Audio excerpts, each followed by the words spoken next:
ಅಕ್ಕ ನಾನು ನಿನ್ನೆ ಅಲ್ಲ ಮೊನ್ನೆ ಒಂದು ಫ್ಲೋ ಮಾರ್ಕ್ ಹೋದಾಗ ಅಲ್ಲೊಬ್ರು ತಾತ ಸಿಕ್ಕಿದ್ರು. ಅವರು ಹಾಗೆ ಮಾತಾಡ್ತಾ ಹೇಳಿದ್ರು, ಹಿಂಗೆ ಏನೋ ನಾನೇನೋ ಪರ್ಚೇಸ್ ಮಾಡೋಕ್ಕೆ ಹೋಗಿದ್ದೆ, ಹಾಗೆ ಸಿಕ್ಕಿದಾಗ ಏನೋ ಅವ್ರು ಹೇಳಿದ್ರು. ಬಟ್ ಆ ಮಾತು ಎಷ್ಟು ಇಷ್ಟ ಆಯಿತು ಅಂದರೆ, ಅವರು ಮದುವೆ ಆಗಿದ್ದಾರೆ, ಮದುವೆ ಆಗಿ 2 ಮಕ್ಕಳಿದ್ದಾರೆ, ಇಬ್ಬರು ಹೆಣ್ಮಕ್ಳು. ಬಟ್ ಅವರಿಬ್ಬರು, ಒಬ್ರಿಗೆ ಮದುವೆ ಆಗಿದೆ, ಇನ್ನೊಬ್ಬರು ಎಲ್ಲೋ ಬೇರೆ ಬೇರೆ ಸಿಟಿಲಿದ್ದಾರೆ. ಬಟ್ ಪ್ರೆಸೆಂಟ್ಲಿ ಆ ತಾತ ಡೈವರ್ಸ್ ಮಾಡ್ಕೊಂಡಿದ್ದಾರೆ.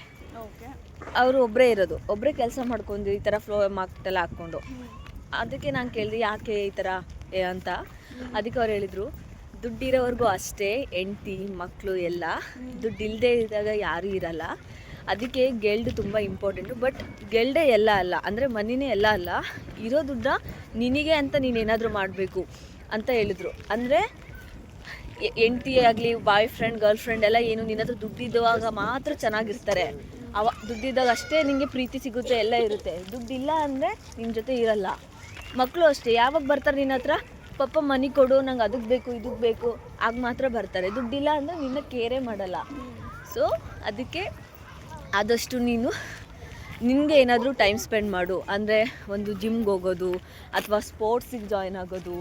ಮತ್ತು ನಿನಗೆ ಅಂತ ಅಟ್ಲೀಸ್ಟ್ ನೀನು ದುಡ್ದಿರೋ ದುಡ್ಡಲ್ಲಿ ಸ್ವಲ್ಪ ಸೇವಿಂಗ್ಸ್ ಅಂತ ಒಂದು ತಿಂಗಳಲ್ಲಿ 100 ಯೂರೋನೇ ಅಂತ ಎತ್ತಿಡ್ಕೋ, ಆ ಥರ ಮಾಡು. ಮತ್ತು ಒಂದೊಳ್ಳೆ ಬಟ್ಟೆ ತಗೋ, ಒಂದೊಳ್ಳೆ ಹೋಟೆಲ್ಗೆ ಹೋಗು, ಒಂದೊಳ್ಳೆ ಊಟ ಮಾಡು.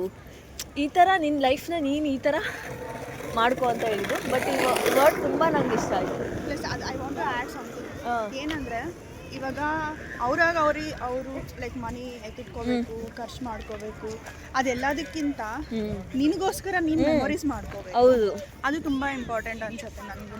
ಹೌದು, ಬಿಕಾಸ್ ಇವಾಗ ಯಾರೋ ಒಬ್ರು ಇದ್ದಾರೆ ನಮ್ಮ ಜೊತೆಗೆ ಅಂತ ಅಂದ್ಬಿಟ್ಟು ಅವ್ರಿಗೋಸ್ಕರ ನಾವು ಹ್ಯಾಪಿಯಾಗಿರೋದಾಗಲಿ, ಅವರಿಂದ ನಾವು ಹ್ಯಾಪಿಯಾಗಿರೋದಾಗಲಿ, ಅದನ್ನ ಬಿಟ್ಟು ನಮಗೋಸ್ಕರ ನಾವು ಹ್ಯಾಪಿಯಾಗಿರ್ಬೇಕು, ನಮಗೋಸ್ಕರ ನಾವು ಹೆಲ್ದಿಯಾಗಿರ್ಬೇಕು. ಹೌದು. ಸೊ ಅದನ್ನು ನಾವು ಆ್ಯಕ್ಚುಲಿ ಅದು ಇಂಪಾರ್ಟೆಂಟ್, ತುಂಬಾ ಇಂಪಾರ್ಟೆಂಟ್. ಅದು ಯಾರೋ ನಮ್ಮ ಲೈಫಲ್ಲಿ ಇದ್ದಾರೆ ಅಂದ್ರೇ ಮಾತ್ರ ನಾವು ಹ್ಯಾಪಿಯಾಗಿ ಇರಬೇಕು ಅಂತ ಏನಿಲ್ಲ. ಅವರಿದ್ರೂ ಇಲ್ಲದೆ ಇದ್ರೂ ನಾವು ಒಂದೇ ಥರನೇ ಇರಬೇಕು. ಹೌದು, ಯಾಕಂದರೆ depends on our reaction to the situations. ನಮ್ಗೆ ಯಾವುದಾದ್ರೂ ಸಿಚುವೇಶನ್ ಬರಲಿ ನಮ್ಮ ಲೈಫಲ್ಲಿ ನಾವು ಒಂದೇ ಥರನೇ ರಿಯಾಕ್ಟ್ ಮಾಡಬೇಕು. ಹೌದು, ಅದನ್ನು ಆ ಎಮೋಷನ್ ಕಂಟ್ರೋಲ್ ಮಾಡ್ಕೋಬೇಕು ಅಂತ ಹೇಳ್ತಾ ಇಲ್ಲ, ಬಟ್ ಎಮೋಷ್ನಲಿ ಸ್ಟ್ರಾಂಗ್ ಇರಬೇಕು. ಹೌದು. ಬಟ್ ಲೈಕ್ ಒಂದು ಕೊನೆಯಲ್ಲಿ ನೀವೊಬ್ಬರೇ ಇರೋದು, ಯಾರೂ ಇರಲ್ಲ ಜೊತೆಲಿ. ಇರ್ತಾರೆ ಅಪ್ಪ ಅಮ್ಮ ಬೇಕು, ತಂಗಿ ತಮ್ಮ ಗಂಡ ಮಕ್ಕಳು ಎಲ್ಲ ಇರ್ತಾರೆ. ಬಟ್ ಒಂದು ಮೂಮೆಂಟಲ್ಲಿ ನೀವೊಬ್ಬರೇ ಇರ್ತೀರ. ಸೊ ಒಬ್ಬರೇ ಇದ್ದಾಗ ಆ ಫೀಲ್ ಆಗಬಾರ್ದು, ನಾನು ಏನು ಮಾಡಲೇ ಇಲ್ಲ ಜೀವನದಲ್ಲಿ, ನನಗೆ ಅಂತ ನಾನು ಏನು ಮಾಡ್ಕೊಳ್ಳೆ, ಆ ಥರ ಫೀಲ್ ಆಗಬಾರ್ದು. ಫ್ಯಾಮಿಲಿನೂ ನೋಡ್ಕೊಳ್ಳಿ, ತಂಗಿ ತಮ್ಮಂಗೆ ಸಪೋರ್ಟ್ ಮಾಡಿ, ಗಂಡ ಮಕ್ಕಳು ಎಲ್ಲ ಇರಿ. ಬಟ್ ಅದಲ್ಲದೆ ನೀವು ಸ್ವಲ್ಪ ಎಂಜಾಯ್ ಮಾಡಬೇಕು, ಮೆಮೊರಿ ಕ್ರಿಯೇಟ್ ಮಾಡ್ಕೋಬೇಕು, ನಿಮಗೆ ನೀವು ಸ್ವಲ್ಪ ಟೈಮ್ ಕೊಡಬೇಕು ಅಲ್ವಾ? ಆ ಥರ ಮಾಡಿದ್ರೆ ಲೈಫ್ ತುಂಬ ಚೆನ್ನಾಗಿರುತ್ತೆ.